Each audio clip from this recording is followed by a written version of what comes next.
An emulsion is a blend of oil and water, two ingredients which are immiscible components and cannot mix together unless you bind them by using an emulsifier, creating an homogeneous blend. Emulsions can either be oil and water or water and oil. When we say an emulsion is oil and water or water and oil, we are trying to look at the ratio of oil to water in the formulation. When an emulsion is oil and water, it simply means that oil is the dispersed phase that is distributed into the continuous phase. It means that water is the major base of that formulation.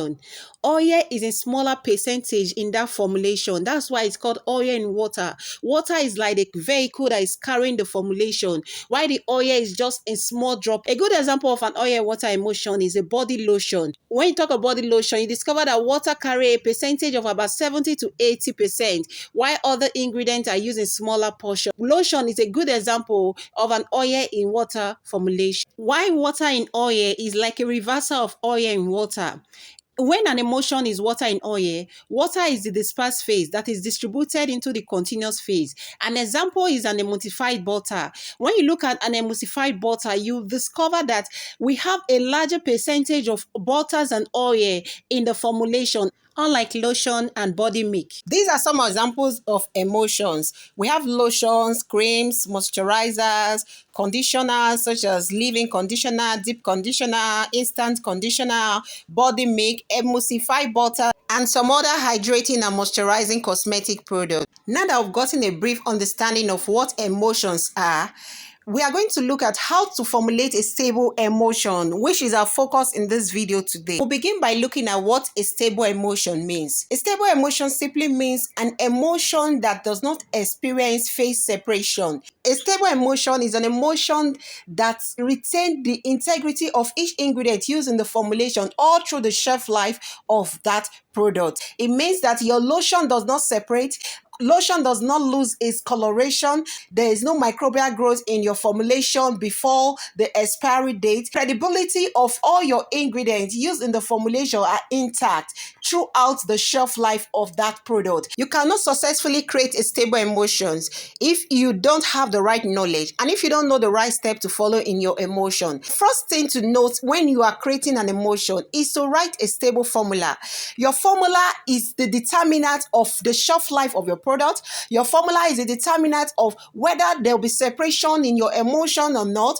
Your formula is the bedrock of your formulation. You can't get a good and stable emulsion with a bad formula. So the first phase is writing a stable and a good formula. Your formula must contain all the necessary phases that it needs to contain. Your formula must contain ingredients that are compatible. When writing the formula, you should also consider the shelf life of your emulsion. An emulsion should be able to stay at least a year on the shelf without phase separation, without experiencing any form of abnormal issues with the product. Your product should stay at least 3 years. That's the recommended cosmetic standard. But if you're just beginning, at least you should be able to write a formula that should survive 1 year shelf life. So if your product is not surviving up to a year shelf life, meaning that that product is not stable, you need to rewrite that formula. You need to make some necessary adjustments. You need to check your actives. You need to check the compatibility of your active or your other ingredients or the emulsifier you use in your formulation. You just need to make some necessary adjustments so that your product will be able to survive at least a year on the shelf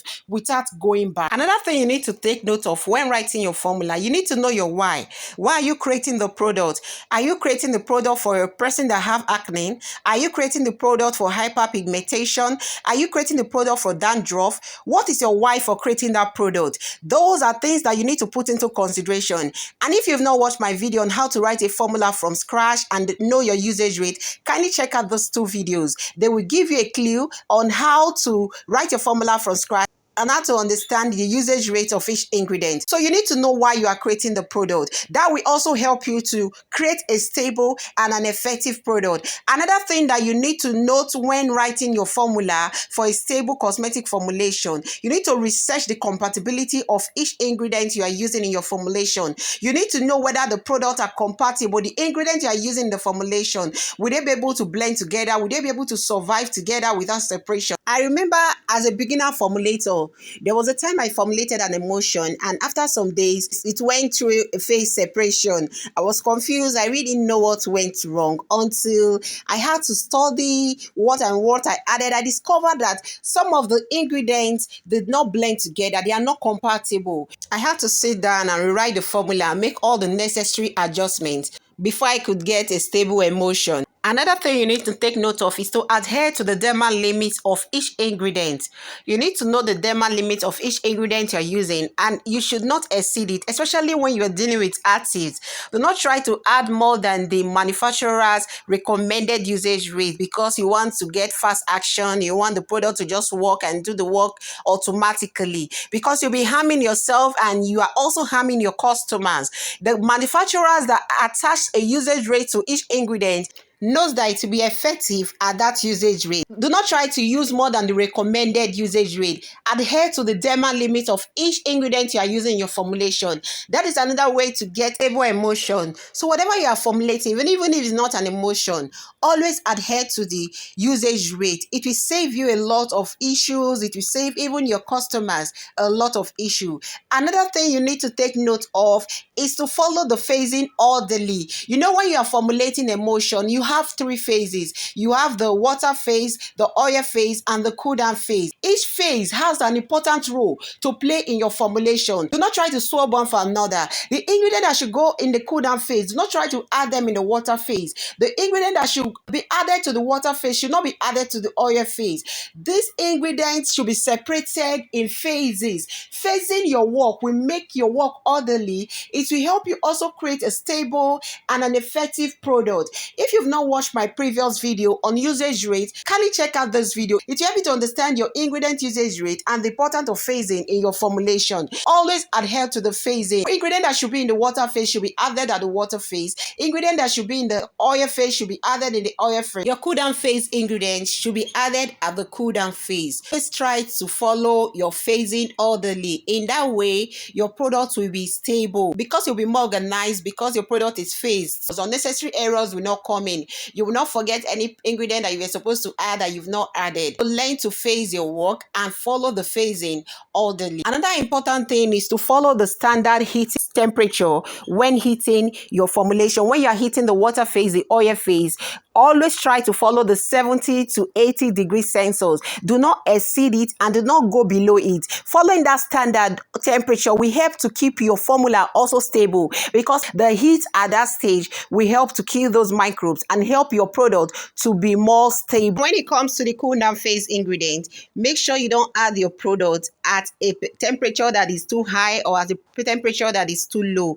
At least your cool down phase ingredient should be added between a temperature of 38 degrees Celsius to 40 degrees Celsius for you to get effective and stable emulsion. We are done with the steps. Let's quickly look at some of the key ingredients that you need for a stable emulsion. The first thing you'll be needing for your emulsion is water.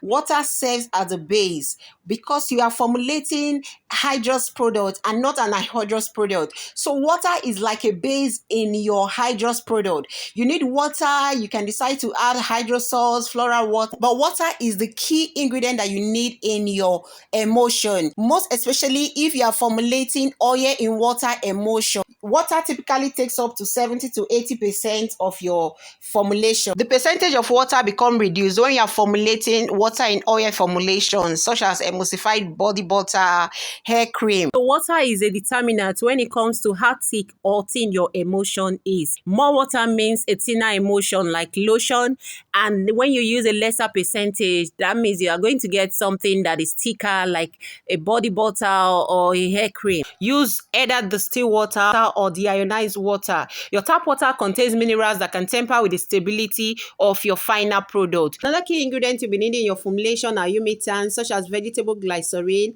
ionic acid, deep antenna. Another key ingredient you'll be needing is an emulsifier. You can't do without an emulsifier in an emulsion. An emulsifier is like the highlight of your emulsion. It's what brings about the emulsification process. Without an emulsifier, there will be nothing like emulsification because oil and water can cannot blend together.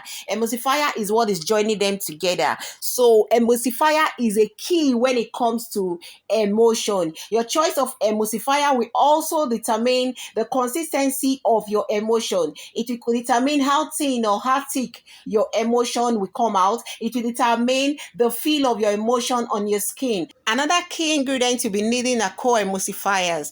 Core emulsifiers are things you can do without in a lotion or in an emulsion, but if you want to create a stable emulsion, you need them. It's a necessity, it's not optional. Core emulsifiers are fatty alcohols like cetyl alcohol, ceteria alcohol, stearic acid. Those are core emulsifiers. They help to strengthen the emulsifier that you're using in your emulsion. Their job is not to emulsify the product, but they help to stabilize an existing emulsion. So core emulsifier often help to thicken the product as well. It is not compulsory in your formulation, but if you want a stable formulation, because we are talking about a stable emulsion, then it's a must. So if you want a more stable product, a more creamier product, a more product that contains sleep if you are making hair products, then a core emulsifier is your go-to. Ingredient you'll be needing is stabilizers. They play a similar role to your core emulsifier, just that they are added a very little percentage. Just like core emulsifiers, they are not a must, but these are things that will make your emulsion stable. When we talk about stabilizers, they help also to thicken your product. Examples of stabilizers are guar gum, xanthan gum. Adding them to your formulation will help to improve the stability of your emulsion. Next on our list are preservative. I've heard a lot of people say they don't want preservative in their formulation, especially in the natural cosmetic community. You can't do without preservative once you are formulating anything that contains water. Preservative is a necessity. If you don't want preservative in your formulation, kindly stick to 100's product. Preservatives play a vital role in cosmetic by preserving product quality, preventing microbial contamination, and ensuring consumer safety. Their careful selection and proper usage are essential for formulating safe and effective cosmetic products. Preservative is a necessity once you are adding water to your formulation. It will also help to stabilize your emulsion because there will not be microbial growth, there will not be microbial contamination in your emulsion. Once you add the right preservative that are compatible with the pH of your emulsion and the ingredients used in your emulsion. One of the key ingredients that I almost forgot are oils and butters. That you can formulate a lotion or an emulsion without oils and butters. In fact, oils, water, and emulsifiers, those are the three components when it comes to formulating an emulsion. I don't know how I almost forgot talking about oils and butters. Oils and butters are also known as emollients. The butters are sometimes called occlusive, but emollients play a crucial role in cosmetic formulation by moisturizing and softening the skin. They function as ingredients that form a protective barrier on the skin surface, preventing moisture loss. This helps in moisturizing skin hydration, improving this texture, and making it feel smoother and more supple. The type of oils and butters used in your emulsion also plays an important role in the texture of your emulsion.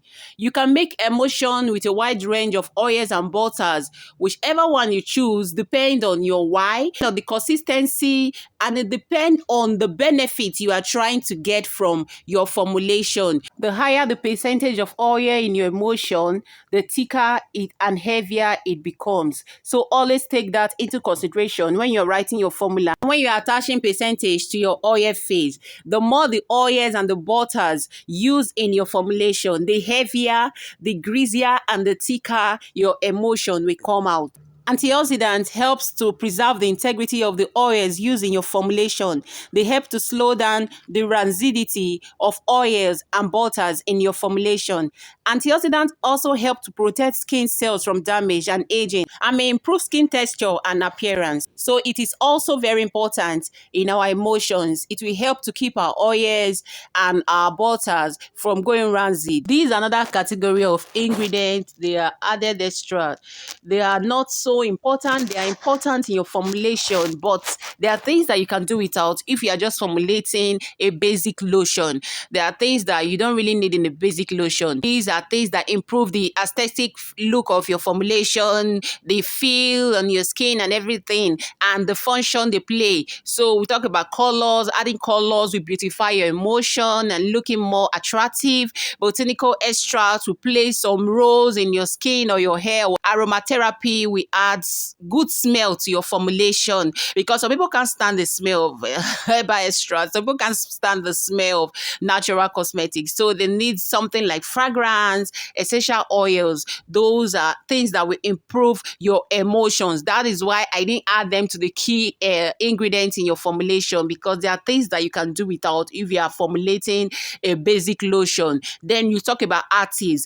Actives comes in when you are formulating for a specific purpose. You know, me are formulating something for acne, you are formulating hyperpigmentation, dandruff, you are formulating for hair growth and all that. So that's where active come into your formulation. So when making your choice of active, be sure that the active you are going for is compatible with your other ingredient that you are using in your formulation, so that your emotion does not separate. Do research about it. Understand the pH, understand the usage rate, understand the compatibility with all the key ingredients in your formulation, so that it does not destabilize your emotion. Some people have added active to emotion and the emotion just separated completely because the active was not used at the right usage rate or at the right percentage, or something was just wrong. So before you include active in your emotion, make sure you have done an extensive study of that active that you're adding to your formulation. Now, let's talk briefly on emulsifiers. Emulsifier is key to creating a successful emulsion. It binds oil and water together. This is where your stability begins. Their primary role is to stabilize the mixture and prevent separation of water and oil. Emulsifiers accomplish this by reducing the surface tension between water and oil, allowing them to blend together thoroughly. Various emulsifiers have different binding strength and property, so it is important to consider which emulsifier is best for your formula or your recipe. The consistency and the texture you want will determine your emulsifiers. But I would advise, if you are just starting out in your formulation, if you're a beginner formulator, it's best to go for emulsifying wax because it's easier to use. So if you're a beginner formulator, opt for emulsifying wax. When you now understand your formulation better, you can go for Olive 1000, Lotion Pro, depend on the consistency that you want your lotion to be. Also note that your emulsifiers has a lot also to play in the consistency of your emulsion. If you use something like Lotion Pro, that means you are trying to formulate a thin lotion. Those are things you should also put into consideration when making your choice of emulsifiers, because the choice of emulsifiers also play an important role in the viscosity of your end products. So this is a simple template that I use for my formulation. It's not like it's a standard. You can fix whatever percentage that you want according to your preference or according to whatever you are formulating. This is just a guide, especially for beginner formulators that don't really understand the percentage they should attach to their ingredient. So I just did a simple template to serve as a guide for whoever wants to use it for their formulation. If you take a closer look at the template, you discover that I wrote humectant 5% to 10%. You can decide to use it at a lower range. You can decide to use 3% in your formulation. At times, the reason why I added 10%, because at times you might have reason to formulate an emulsion that needed an extra humectant to the primary humectant you're using the formulation. You can use vegetable glycerin as your primary humectant, maybe at 4% and 5%. And when you have some specific skin concerns, you might decide to add extra humectant to help enrich the product and make it nourish your skin the more. You might decide to add the panthenol as a secondary humectant to your formulation. You can decide to use hyaluronic acid as a secondary humectant in your formulation. That's the reason why I wrote up to 10% in your formulation. But if you are not adding a secondary humectant in your formulation, 4 to 5% is perfect as a humectant in your emulsions. So that's all on creating a stable emulsion. If you got value from this video, kindly give me a thumbs up. And if you've not subscribed to my channel, please hit the subscription button. Click your notification bell so that when next I upload a new video, you'll be the first to be notified. Thanks for stopping by. Do have a nice time. God bless you. My name is Judith Egbe. Bye.